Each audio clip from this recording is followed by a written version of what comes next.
അപ്പം നമ്മൾ പറഞ്ഞ പോലെ തന്നെ ഇൻസ്റ്റയിലോ യൂട്യൂബിലോ ഒക്കെ നമ്മൾ കേട്ടേക്കുന്ന പാട്ടുകൾ ചിലപ്പോൾ ഒരു ചെറിയൊരു പോർഷൻ മാത്രമായിരിക്കും.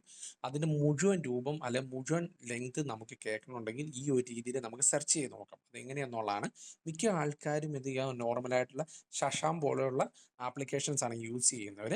അപ്പം അതിന് പകരം ഒരു അടിപൊളി ഒരു മെത്തേഡാണ്, നമുക്കൊന്ന് ട്രൈ ചെയ്ത് നോക്കാം. അപ്പം ഞാൻ ഓൾറെഡി തന്നെ ഒരു നമ്മുടെ ഷോർട്സ് ഓപ്പൺ ചെയ്തിട്ടുണ്ട്, യൂട്യൂബിൻ്റെ ഓപ്പൺ ചെയ്തിട്ട് ഞാനൊരു ഒരു പാട്ട് പ്ലേ ചെയ്യും. പക്ഷേ എന്നാന്ന് വെച്ചാൽ കോപ്പിറൈറ്റ് വരുന്നതുകൊണ്ട് ഞാൻ മുഴുവൻ പ്ലേ ചെയ്യില്ല.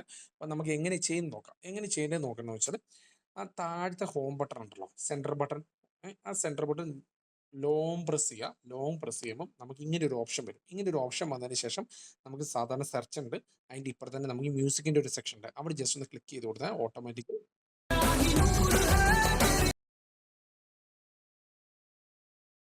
ഹായ് ഫ്രണ്ട്സ്, ഓൾറെഡി തന്നെ ഞാൻ ആ പാട്ട് സെർച്ച് ചെയ്തെത്തി.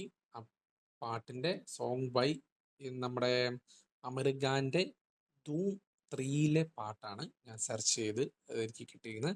അപ്പം ഷോർട്സിലൊക്കെ ചെറിയൊരു ഭാഗമായിരിക്കും ഉണ്ടാകുന്നത്. നമുക്കത് ഇൻസ്റ്റയിലെ നമുക്ക് നോക്കാം, ഫേസ്ബുക്കിലെ നോക്കാം. നമുക്ക് ഏതൊരു പാട്ടിൻ്റെയും ഒരു ചെറിയൊരു പോർഷൻസ് നമുക്ക് കേട്ട് കഴിഞ്ഞാൽ ഈ ഒരു രീതിയിൽ നമ്മുടെ മൊബൈലിനകത്ത് ഈ ഒരു രീതിയിൽ നമുക്ക് സിമ്പിളായിട്ട്, സിമ്പിൾ എന്ന് പറഞ്ഞാൽ സിമ്പിളായിട്ട് നമുക്ക് അത് ഏതാണ് അതിൻ്റെ മുഴുവൻ വേർഷൻ നമുക്ക് സിമ്പിളായിട്ട് കണ്ടുപിടിക്കാൻ വേണ്ടി പറ്റും.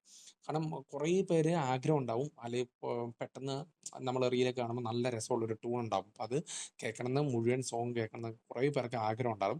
അപ്പം നോർമലായിട്ട് ഞാൻ നേരത്തെ പറഞ്ഞ പോലെ ശശാം പോലെയുള്ള ആപ്ലിക്കേഷൻസ് വെച്ചിട്ടാണ് നമ്മൾ ചെയ്യാറുള്ളത്. അതിന് പകരമുള്ള ഒരു അടിപൊളി ഒരു ഐഡിയ ആണ് ഇത്. എനിക്ക് തോന്നുന്നു ഇത് നിങ്ങൾക്ക് ഇഷ്ടപ്പെട്ടെന്ന് തോന്നുന്നു. ഇഷ്ടപ്പെട്ടെങ്കിൽ നിങ്ങൾ എന്ത് ചെയ്യുക, മറക്കാതെ ഒന്ന് ഷെയർ ചെയ്യുക. തൊട്ടടുത്ത ബെല്ലൈക്കൺ കൂടി ഒന്ന് പ്രസ് ചെയ്യണം. കാരണം ഞാൻ ചെയ്യുന്ന പുതിയ ഇതേപോലെ കുഞ്ഞു വീഡിയോസ് നിങ്ങൾക്ക് ലഭിക്കാനാണ്. അപ്പോൾ അടുത്ത വീഡിയോ കൊണ്ട് കാണുന്നതിനും വരെ ഓക്കെ, ബൈ, താങ്ക്സ്.